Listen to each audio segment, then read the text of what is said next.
What's going on, guys? How you doing? So today I'm going to talk about the fallout from Keemstar versus Ethan Klein, and it's been garbage. As you can tell from the title, I'm highly disappointed. It's been much more disappointing than it's been entertaining for many reasons. Mostly has to do with the stupid fan base, the teams that are being really stupid, the ones that started going after the sponsors, and that's been the most egregious thing. The things that we kind of touched on in the first video was about, you know, Ethan bringing up the G Fuel with Keemstar, which I thought was a bad idea, and I think unanimously people think it's a bad idea. There's some people that are like, oh, it's fine, whatever. But I just didn't think that was a good precedent, because people were going to start being stupid, start going after other sponsors. And one thing that I noticed is that, and it hasn't been addressed publicly, but there was this tweet. There's this tweet right here that is essentially going after Old Spice. You know, if you look at it, it's like, are you aware that one of the people sponsored, you sponsors said the, you know, gamer words, essentially, blah, blah, blah, blah, blah. We appreciate you reaching out with the heads up. We are investigating. We will take any necessary steps. And then it goes to an update. Hi, we just wanted to follow up and assure you that Old Spice is a brand committed to equality across race, gender, blah, blah, blah. You know, they got to say all this stuff. And so we have taken immediate action to terminate the partnership. So it looks legit, but you know that people could fake stuff. They can use inspect element or whatever. There's so many different things that you can do. But if that's the case, if they did lose the Old Spice brand, that's really unfortunate. But at the same time, it's one of those things that, like, well, what did you think was going to happen? If that is true, like, what did you think was going to happen? Did you think that people weren't going to fire back or try to? That's why I thought, like, if you're going to take down Keemstar, if you really wanted to air out all this stuff, leave some of that stuff out, because it's only going to fire back in the end. And it looks like it kind of did. A lot of people are more worried that this is going to lead into an adpocalypse and turn into something much, much bigger. I'm not so sure about that. I don't know if it's going to go that far. I think it had the capacity to, but I also recognize that the YouTube, I don't know if it was Susan Wojcicki, however the fuck you say her name. I don't know who it was specifically, but they contacted Ethan and Keemstar to be like, yo, y'all got to settle this. Y'all can't, like, do this, because this is going to destroy a lot of stuff. And then what?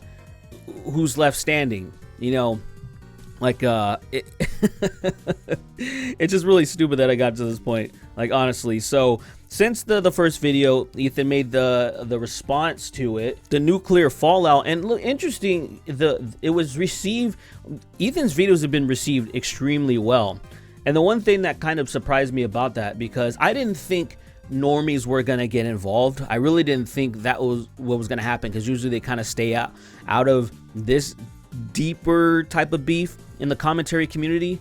But a lot of the normies kind of started to listen and take hold, and a lot of people that are aware of a lot of Keemstar's scumbaggery were like, yeah, this is it, I'm tired of it. And Ethan points out in this video that a lot of people have a lot of stories of you wronging them, like Keemstar wronging a lot of people, but they never wanted to come out and say anything because they're afraid. And Keemstar has the power to destroy these people, and that's why it's been just But once Ethan kind of opened up Pandora's box, and it's like anything goes, you got all the greatness and the chaos, a lot of people started speaking out, and you started seeing Twitter videos, posts just saying, yeah, Keemstar did this, Keemstar did that. He's gone after my sponsors. He's been a terrible person to me. He's just everything.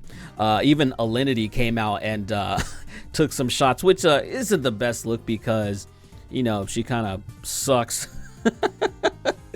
She's not great. I could pull up something about her too, but I'm gonna save that for whenever I do my Twitter trash series. It's been kind of on hiatus, but I'll bring it up in a bit. So for example, here is Keemstar being kind of gaudy and egomaniacal, even though he is talking about a YouTuber that has been egregious in the community itself. You can just get a taste of like the kind of stuff that certain people have been dealing with. Again, all right? Your Twitter's gone. Your fucking Twitches, gone. Your YouTube channel, gone. I am untouchable, but you are not. You've lost everything. You live with your mom and dad, Oof. all right? Live with your mom and dad and make no money, because every little outlet that you had to make a few bucks is shut down by me. And I'm gonna continue doing it over and over and over again, because I have something you don't have. What do you have? I have friends that work at Twitter. Okay. Friends that work at Twitch. Oh. Friends that work at YouTube. Oh. I am fucking untouchable, but you are not. Yeah, so that's Right? So yeah, that's pretty wild. And like I said, Keemstar tries to defend himself in a new video that he puts out, because he said, you know, he already tackled the whole Etika stuff, and but now he wanted to go over some of the other things that Ethan brought up in the content nuke video. And I gotta tell you, it's a terrible video in my opinion. Like, it's you know, like I said, the other video that Keemstar put out when he's talking about the Etika stuff, I excused it because I already said in my first video that I am sure that Keemstar does not take mental health issues and just the illnesses that surround them. He doesn't take them seriously. And so he doesn't know the shit that he does when he puts like Fuzi and Etika and people like that on a platform. He has no idea what he's doing. And so I don't think there's any malintent. I don't think there's any malevolence. I think it's him just being really ignorant. So I'm kind of just like whatever about that stuff. But the stuff in this new video here, this new one it's called Ethan Klein Detached from Reality. He just dropped it. And I mean, you can tell, like, look, people aren't messing with it. They're not happy. they're not having a good time. And some of the points that he makes, we're just gonna have to comb through it a little bit. Let's roll through some of this. All right. So in this video, he spends a lot of time defending himself against the Tony dude and the false allegations, and but what he does before he gets into that, he tries to, and this is one of the worst things about this, Keemstar's not necessarily trying to defend himself. He's kind of just trying to defame. That's not a good defense, in my opinion. Now, maybe a lot of lawyers can beg to differ and say, go this route, be defamatory, instead of just like, let me defend my character. Because instead of being like, hey, look, we messed up, we did this, whatever, and that shit hasn't happened again, or whatever. No, he's like, Ethan, you too. So he's like, you have made false pedo allegations too, Ethan. Look at you, you know, the whole like, I was like, Keemstar, that doesn't make you look any better. Just saying somebody else did something, first of all, doesn't make you look any better. That is such a stupid defense. And number two, the examples that he uses are just so silly. Let's just get into it, man. And I'm going to provide you full context of this story, but before I do that, first, let's talk about Ethan Klein himself and his own false pedophile allegation. Oh my God. Here we go. Like, I don't know, remember the time when he accused 1.2 billion people of being pedophiles? Roll it. What exactly does the Catholic Church do except rape kids? Yikes! Did he really say that? I gotta hear that one more time. Did he say that? You heard it here, folks. That's the big gotcha right there. He made a stupid joke about the Catholic Church. And I wonder why Ethan did that. Could it be because of all of the tons of cases that they've had over decades about sexually assaulting young altar boys? Some girls, but mostly boys. Could it have anything to do with that? Any shred? Any shred at all? Well, Ethan Klein, let me just tell you firsthand. All right, the Catholic Church has done a lot. And that right there. Did you guys catch it? Right there. Normally he has the music playing, like the news music. And then as soon as he starts talking about the Catholic Church, just this cute little music starts playing. Wow. Well, Ethan Klein, let me just tell you firsthand. All right, the Catholic Church has done a lot of good. In fact, if it wasn't for the Catholic Church, I wouldn't be alive today. Oh, wow. I was actually born in a place called Father Baker's Children's. Oh, wow. So, yeah, see, it doesn't matter. All he's going to say is that he was an orphan. Okay, like, he basically was given up for adoption, and the Catholic Church helped him out. Yeah, the Catholic Church has helped out a lot of people, man.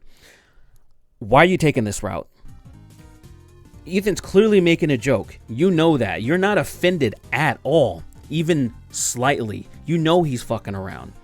You're trying to get on this moral high ground, just jump on top of this pedestal when everybody knows, like, you don't give a shit about this. Who are you trying to appeal or pander to?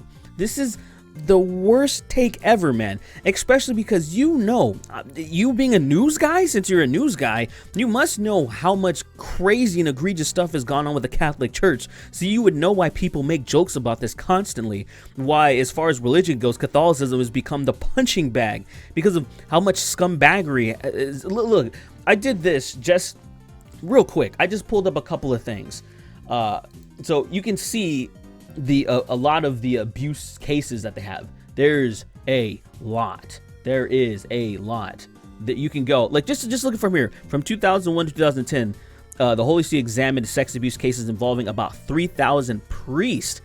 Like, that doesn't just happen out of nowhere. Not really. That's not something that just happens out of nowhere. You don't just do it because, like, it's not the internet, how, you know, people make false allegations and then no. There's something to it. I kind of bookmarked this real quick, kind of showing. In September 2003, the Boston Archdiocese, the fourth largest in the U.S., agreed to pay $85 million to settle more than 500 civil suits accusing priests of sexual abuse and church officials of concealment. That's just one little thing. Look at a report commissioned by the church the following year said that more than 4,000 U.S. Roman Catholic priests had faced sexual abuse allegations in the last 50 years, in cases involving more than 10,000 children, mostly boys. So you don't have to wonder why Ethan would make a joke like that, even though, yeah, he just said the Catholic Church in general, even though he was generalizing. You're not an idiot. This moral high ground thing is the stupidest shit. This is personal beef, and you're trying to assassinate his character by pretending to be outraged, which is the dumbest shit, man. But wait, there's more. But that is not the only false pedo allegations that Ethan Klein has put forth. Oh, he big mad. He's made multiple videos on a man by the name of Patrice Wilson. And in these multiple videos that Ethan made, he insinuated and straight up accused him of being a pedophile. Yeah, here we go. Roll it. Looking like the nice neighborhood pedophile there, Mr. Wilson, with the lip gloss. This image is pretty twisted up in itself. This is the hill that Keemstar chooses to die on.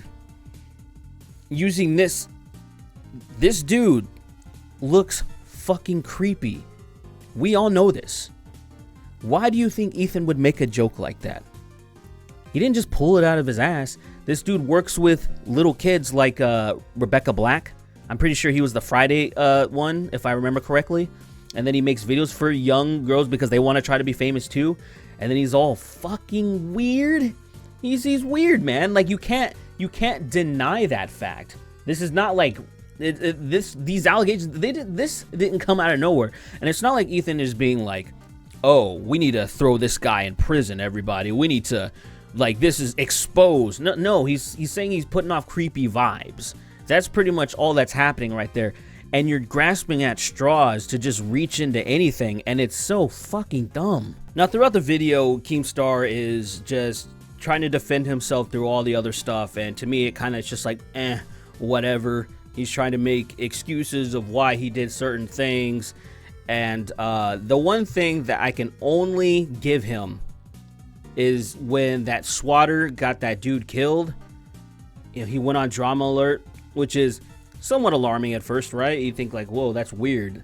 It's even insane that the dude called in the first place, but Keemstar was responsible for this dude getting pinned and arrested and sent to prison. I don't think that's anything to try to clown Keemstar on. You know, that to me, like that Ethan tried to use that point to say you platformed a murderer. I'm like, he got him caught. I mean, that's kind of weird to try to use that against him. Where I feel like, say, if you were trying to be like, say, honest with the criticism and not just like kind of go like from a personal angle, you would be able to see that. Ethan, I'm just saying, like, that's something that totally I don't blame him, Keemstar, at all for. I really do think that was a good thing. Like, he caught a bad guy. How could you spin that into a bad thing? So like I said in the beginning of the video, YouTube seems to have gotten involved, so I don't know if there's going to be any other videos made. And to be honest, I don't want any. This drama didn't go the way I think anybody thought it was going to go, because it got too personal. It got to the point where inflated egos started ignoring the faults and the things that they did wrong in the videos. And it just got really silly to the point where both of them are kind of been going back and forth and trying to like find stuff to defend themselves, find, you know, other YouTubers are coming to their offense, to their defense and all this stuff. And it's just getting to the point where I'm like, this is silly. At the end of the day, like, seriously, we're like goldfish on the internet. We're gonna forget about all this bullshit. And I really don't think the sponsorship stuff is gonna go past this. I really don't think.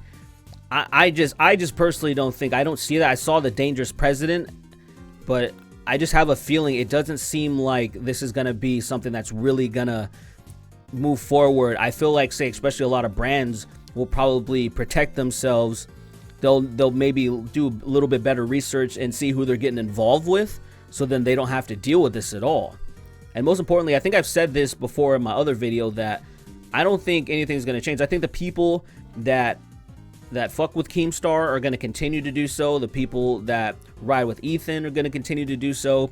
I don't really think there's going to be much falling off. I think the only thing that really did happen was a lot of people, it was very cathartic for a lot of people to air their grievances, because Keemstar has hurt so many people. And I'm sure he's aware of it, but I don't think it really registers. I think he's very good at protecting himself. When something really goes wrong, it's like, instead of just being like, yeah, you know what, maybe I do need to do a little bit better. Because even somebody like FaZe Banks, for example, in Keemstar's video, in Ethan's video, the nuclear fallout, he mentions, and I actually don't know where in the video it is, but he talks about Fuzi. He talks about Fuzi at length. And even FaZe Banks realizes that, yeah, you're kind of, you know, you're kind of taking advantage of Fuzi and his in his manic state. You know what I'm saying? It's like, either like, he basically, let me see if he just says it right here so we can kind of talk about it. For a good second. And don't interrupt me, okay? We're not talking about someone who's all there right now, okay? He's fucking going through a manic episode, 1 trillion %. I don't know if that's true. 1 bajillion %. This is how he's doing. 1 bajillion %. Like, even FaZe Banks, like, a lot of people think this guy's a fucking scumbag, and even this dude is just like, come on, bro. Like, let's be real about this. And, you know, all this stuff that came out, FaZe Banks still going to continue making money with Keemstar. Everybody's going to still, like, because I said, one thing I said in the beginning of my original video is that this is internet bullshit. None of these people are like murderers or pedos or, you know, just colossal thieves, grifters, or whatever, people that deserve to be in prison. So I think that at the end of the day, like I said, this stuff's going to wash away. You still got Keemstar's team. You know, they're going to remain loyal. The people that support him, they're going to remain loyal. They're going to keep doing their thing. It just makes sense. Like, that's how it's going to go, man. That's the fucking internet. This stupid fucking justice, all fucking